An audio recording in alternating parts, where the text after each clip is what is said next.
So today we're going to make some sausage. We're going to grind some Boston butt up, approximately about 6 pounds of butt, and we'll make that into sausage. Now, my seasoning, normally I would make my own seasoning up on it, and sometimes it just was pretty inconsistent. So I was telling a friend of mine about it, and her name is Miss J from the Road to Good Cooking. She gave me a box of this sweet sausage blend, and we're going to give it a shot. And I tell you one thing, Ms. J can make some sausage. I call her the sausage queen. So we're going to give it a shot and see what's going on with it. Let me just say a little explanation right now. The term Boston butt, it's not what you think. Okay, it's not from the rear end of the pig. That's where the hams come from, a little lower. But the Boston butt comes from the shoulder. It's the front part of the shoulder. Down on the bottom, they call it, another part of it is the picnic. But we're talking about the Boston butt. And how they got the name was, I did a little research on it. Back in the 1700s, when the pig farmers would ship their meats to market to sell, they would actually put them in these short wooden kegs that were called butts. And they would mark on them that they came from Boston. So hence the name Boston butt. So what we're going to do now is, let me show you this butt. Not that butt. This butt.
I'm going to take this off the bone now.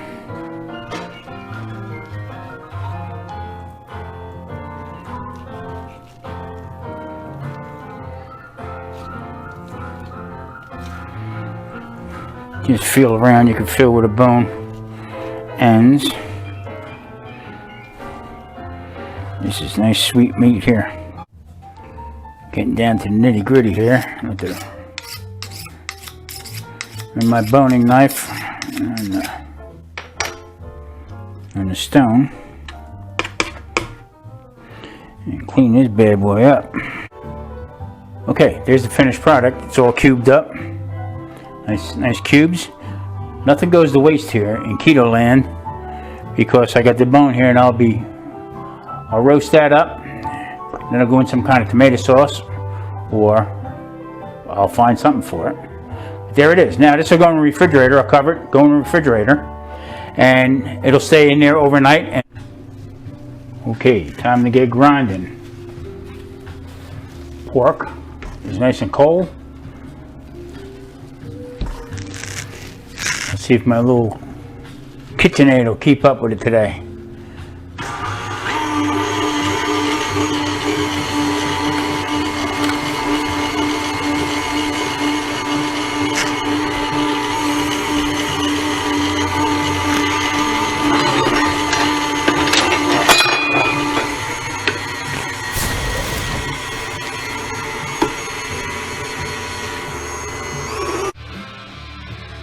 Well, this thing took a dump. Started trying to grind, and I changed the gears out in it a week or so ago. Something broke on it again, so guess what? It's heading for the garbage can. And this little joker right here is going to get some work out today. I got to grind that into that. Oh boy.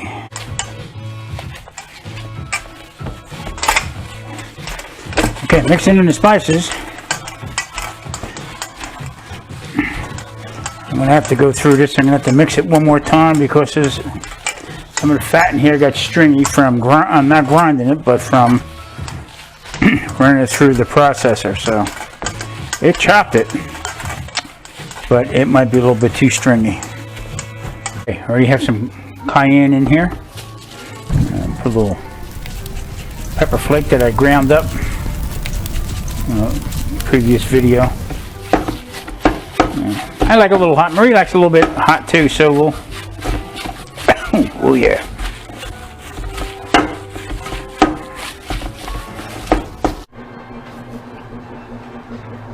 Had to fix my boy up here with a little drink, a little libation. He worked hard. That motor's still hot. Not made for that kind of stuff.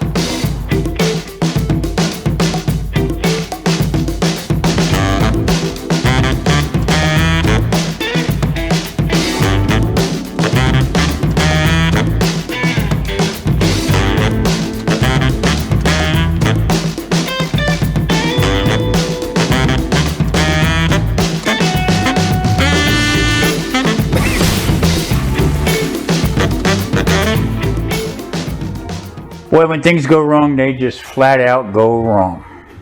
Well, my machine broke. So here I am with 6 pounds of cubed up meat and had to run it through my little processor. But with that said, it all came out to be okay.